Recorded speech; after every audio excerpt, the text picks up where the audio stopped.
At Thanksgiving dinner, my sister stood up, tapped her glass, and smiled like she was accepting an award. Mom and Dad are signing the house to me. Brynn gets nothing. The room exploded with cheers. I didn't clap. I didn't blink. I just smiled. The kind of smile you wear when you already know the storm is coming. Because the house they were celebrating? It was signed with my name, forged by the same family that once swore they'd never hurt me. My name is Brynn Sawyer, and that was the night I learned some betrayals don't come from strangers. They come from the people who raised you. 4 years had passed since I drove away from Astoria without looking back. I remember the sound of my father's voice that night, calm and unapologetic, as if betrayal could be disguised as family pride. I packed my life into 2 duffel bags, left my house keys on the counter, and never went home again. This morning, my phone buzzed with a name I hadn't seen in years. "Come home for Thanksgiving, Brynn." This year's special. Her voice was sugar and cold coffee, sweet, familiar, and impossible to swallow. There was no apology, no explanation, just expectation. I almost ignored it. But when I opened the old drawer in my desk, an envelope slipped out, yellowed at the edges. My grandmother Evelyn's handwriting trembling across the front. Inside, one line. "If the house calls your name again, don't let it speak for you." I read it twice, feeling something sharp press beneath my ribs. It wasn't nostalgia, it was warning. By dusk, I was on Highway 101, rain slicing across my windshield, the ocean just a dark pulse beside me. The closer I got, the heavier the air felt, like the town itself remembered what we'd buried. When I pulled into the gravel drive, the house rose through the fog. Familiar bones, unfamiliar silence. Then the door opened, and my mother smiled that too perfect smile. And right then, I knew. I hadn't been invited home for dinner. I'd been summoned for a lie. The house looked smaller than I remembered, stripped of warmth and truth. The scent of damp wood and cheap vanilla candles mixed like a forced memory of comfort, trying too hard to smell like family. Every photo on the walls told the same story. My sister Lila in her wedding dress, my parents grinning on some beach in Florida. None of me. The only trace left was a dusty frame halfway up the stairs, glass fogged over, like even the air had decided to forget. Mom's voice broke the silence. "The house still feels the same, doesn't it?" "Almost," I said. Dad appeared from the hallway, his smile stiff, his tone rehearsed. He led me into his office, a room I'd been forbidden to enter as a kid. My diploma hung on the wall in a new frame, the paper clean, untouched by time. "A keepsake," he muttered, avoiding my eyes. Later that night, when the house went quiet, I slipped back into that same room. The desk drawer creaked open like a confession. I'd only meant to find my old sketchbook. Instead, I found a stack of papers folded neatly beneath it, mortgage documents, my name printed in black ink, and a signature, slanted, sharp, every curve identical to my own. Only, I'd never signed it. My fingers went numb. Outside, the tide crashed against the rocks. It felt like the house was breathing through lies, inhaling my name like it owned it. I sat there, staring at the papers, realizing the one place I thought could never betray me already had. Morning arrived under a sky the color of steel. The kitchen buzzed with forced cheer, pots clanging, voices too loud. Mom moved like she was trying to outpace her guilt. Lila laughed at something invisible, her smile stretched thin as paper. By afternoon, I escaped to the back porch. That's when I heard it. My father's voice from inside, low and certain. "Just get through tomorrow. She won't say a word." Mom whispered something I barely caught. "Brynn's still our daughter, not for long," he replied. I stopped breathing, hand tightening on the railing until my knuckles went white. Then Lila stepped out, cradling a glass of wine like a prop. Her voice shook, just enough to sound human. "You heard them, didn't you? You knew," I said quietly. She hesitated, eyes glistening. "They're drowning. Brynn. The fines, the debt, the investigation. They're losing everything. If you don't sign the transfer, the bank takes the house, I stared at her. And you think lying will save them? She looked away. They're not lying. They're afraid. I didn't answer. I just unlocked my phone and pressed record. I didn't plan it. I just knew the truth had to live somewhere they couldn't rewrite. That night, when Mom knocked to ask if I was all right, I said I was fine, just listening to the ocean. She smiled, relieved. Tomorrow will be a real reunion, she said. I closed the door and whispered to myself, no, tomorrow will be the end. Before I slept, I forwarded the audio file to one name in my contacts, Mr. Roland, our old neighbor, a retired environmental lawyer. For the first time in years, I slept without guilt, but not without fear. Thanksgiving morning began under a pale sky, the kind that looks calm until you notice how still the air really is. I woke to the sound of knives tapping plates, my mother's laughter too loud, too sweet. The house felt staged, every surface polished, every smile rehearsed. Relatives arrived in clusters, shedding coats, trading compliments. Aunt Carol kissed Lila on both cheeks and said she was the very image of the Sawyer legacy. Uncle Ben raised a glass to her before the turkey was even carved. When their eyes met mine, the compliments shifted. Steady job in Portland. Good for you. Simple. Safe. I smiled the way you do when you realize you've been written out of a story you helped build. Dinner began with the usual performance of gratitude. Then Dad stood, smoothing his tie, voice thick with pride. Thank you all for coming. This year, we have something to celebrate. He nodded at Lila. She rose, radiant, the room tilting toward her like sunflowers chasing light. Mom and Dad are signing the Astoria house to me, she said, bright and breathless. Brynn gets nothing. The dining room exploded in applause and laughter. Mom dabbed her eyes with a napkin. Someone shouted that it was about time. I sat still, fork cold between my fingers, watching the scene unfold as if from underwater. When the noise began to fade, I set the fork down gently, the metallic sound sharp as glass. Before you celebrate, I said, maybe we should talk about the letter from the Bureau of Environment. The silence was immediate. A glass slipped from someone's hand and shattered. Mom froze mid-breath. Dad's jaw clenched. Lila's smile faltered. What letter? I reached into my bag, pulled out a folder, and placed it in front of me. My name sat on the first page, printed beside a signature I didn't write. The next pages were verification documents, stamped and dated. This is a forged signature, I said quietly. And this is the report I already sent to the Bureau. The sound in the room vanished.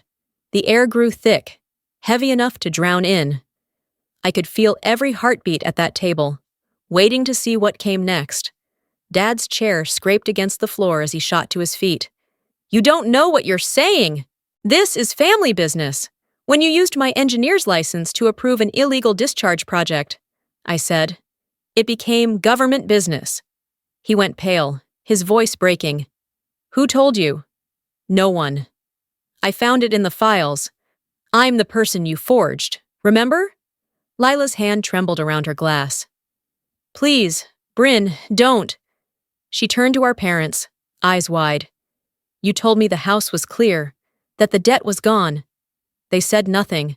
I opened my laptop and pressed play. Lila's voice filled the room, fragile and guilty. They're losing everything. Brynn, the fines, the debt, the investigation. If you don't sign, the bank will take the house. Her face drained of color. She collapsed into her chair, hiding behind her hands as murmurs rippled through the room. At the end of the table, Mr. Roland, our old neighbor, set down his glass. 3 years ago, Harold asked me to sign off on that wetlands project. I refused. A week later, I saw Brynn's name on it. I knew he'd forged it. Dad flinched. Mom began to cry, voice trembling. We just wanted to protect the family's name. Reputation doesn't need saving, I said. It needs truth. A few relatives rose quietly, slipping away. The room seemed smaller, the air too thin. Dad slammed his hand on the table. You ruined everything. If you hadn't left, I wouldn't have had to do this. I stood, calm. No, Dad. You ruined everything when you decided I'd stay silent forever. He didn't answer. The pride that once filled the room drained out of him completely. The house itself seemed to exhale, as if the lie had finally cracked open. The storm outside had yet to break, but inside, it already had. No one moved after the recording stopped. The room pulsed with silence, the kind that makes every sound sharper, cutlery rattling, the steady ticking of the wall clock, waves breaking somewhere beyond the fogged windows. Dad sat stiff, his glare shifting from anger to something smaller, almost hollow. We did all this for the family, he said finally, voice rough with exhaustion. No, I said. You did it to protect your pride. There's a difference. His palm slammed against the table, and the wine glass shattered. Red spread across the white cloth, seeping through like blood that refused to dry. Mom broke into tears, her voice cracking between sobs. Brynn, you don't understand. It's too late. Without the mortgage, the house will be taken. And if you keep lying, I said, we'll lose more than a house. Lila stood, trembling, her lipstick smudged at the corners. Don't do this. Brynn, please. I only signed because they said it was legal. You thought copying my signature was legal? She shook her head, tears falling. I didn't know what else to do. They were scared. The words hung in the air, soft but deadly. Then came 3 knocks on the front door, short, firm, final. Everyone froze. Dad started to rise. But the door opened before he reached it. 2 people stepped in, gray coats dusted with rain, badges gleaming beneath the porch light. Bureau of Environmental Safety. One of them said calmly, Mr. and Mrs. Sawyer? We have a warrant to seize this property as part of an ongoing environmental fraud investigation. Mom collapsed into her chair. Lila's hand covered her mouth. Dad turned toward me, his voice shaking. What did you do? I stood, the weight of every lie pressing between us. I filed the report 2 months ago, I said, about the forged credentials. If I hadn't, they'd think every engineer was like you. His face drained of color. You're the one who reported us? Yes. And this, I said, setting a sealed envelope on the table, is my supporting evidence. He lowered his head. Mom sobbed quietly. The investigator filled out the paperwork with mechanical precision, pen scratching against the silence. This property is now under federal review, she said. I looked around the room, at the place that had once felt like home. The air was thick, almost unbreathable. The truth had weight now, heavier than guilt, heavier than loss. This was never a legacy, I said softly. It's evidence. No one argued. The sea outside roared louder, as if it had been waiting for this moment all along.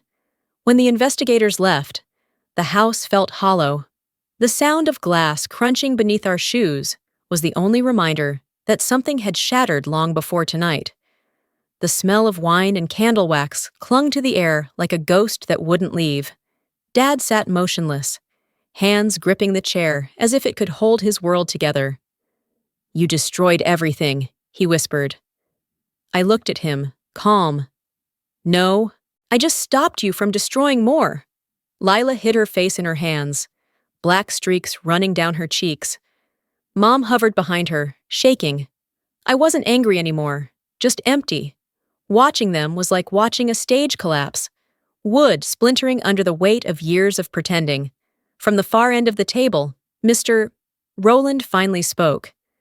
Sometimes justice doesn't come to punish, he said quietly. It comes to teach you how to live with what you've done.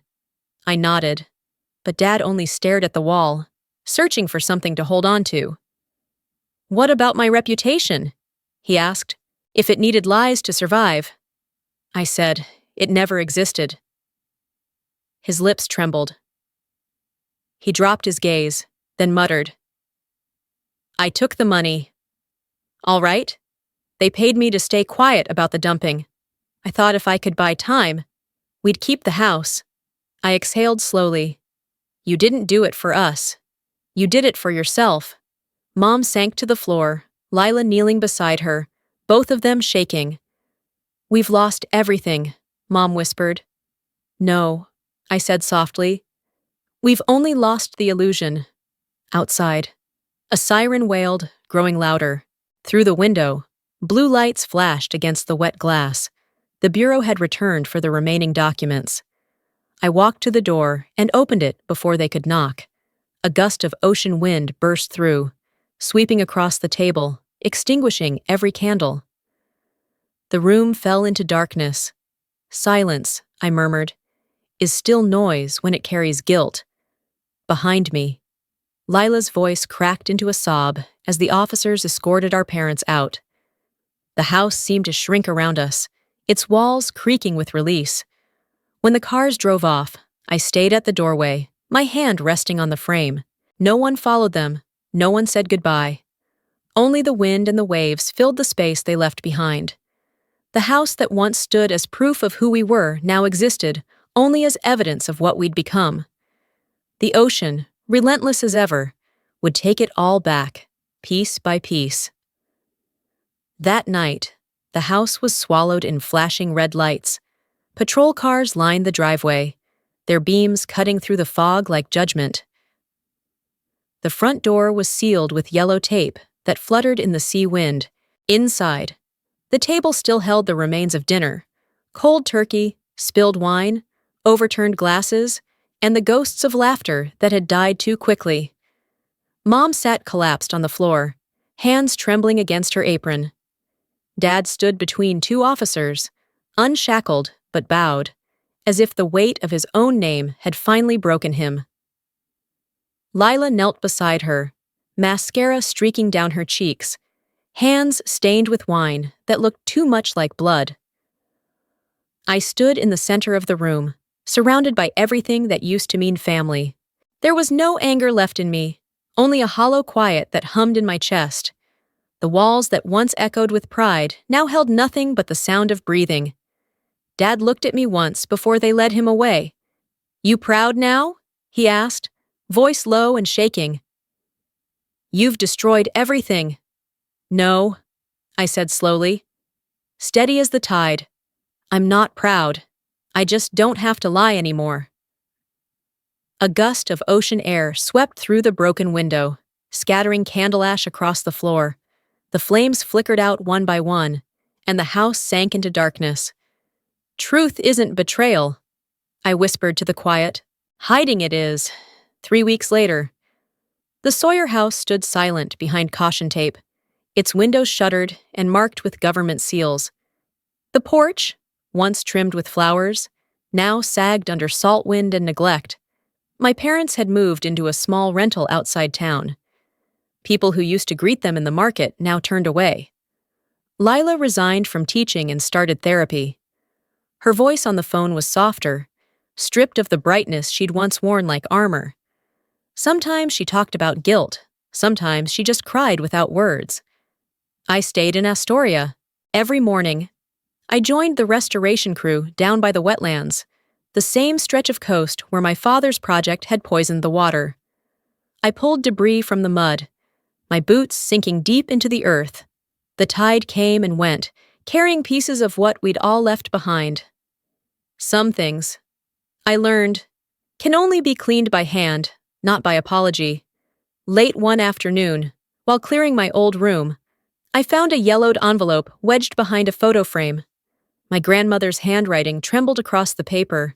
The ink faded, but still strong enough to be heard. "If the house ever needs your name again, don't let it have it. Not every inheritance is worth keeping." I sat on the floor, reading the words until the light outside turned silver. For the first time, I understood. She hadn't been warning me about wood and nails. She was talking about bloodlines, about the quiet weight of family that demands silence. Not every bond deserves to bear your name. I folded the letter and slipped it into my jacket pocket. The air smelled of rain and ocean. My anger had gone somewhere far away. What remained wasn't bitterness. It was clarity, clean and still, like the sea after a storm. February draped Astoria in gray. The old Sawyer house now belonged to the bank, its windows boarded, its story finished. I didn't go to the auction. I only asked for one thing: a small piece of wood from the front step where Lila and I once sat listening to Grandma Evelyn talk about the sea. Now it rests on my desk in Portland, dark with salt, still breathing memory. That night, I opened my laptop and spoke into the mic. My name is Brynn Sawyer. If you've ever lived in a family that mistook silence for love, tell me where you're listening from tonight. Rain whispered against the glass. The world felt clean again. Maybe the debt ends here,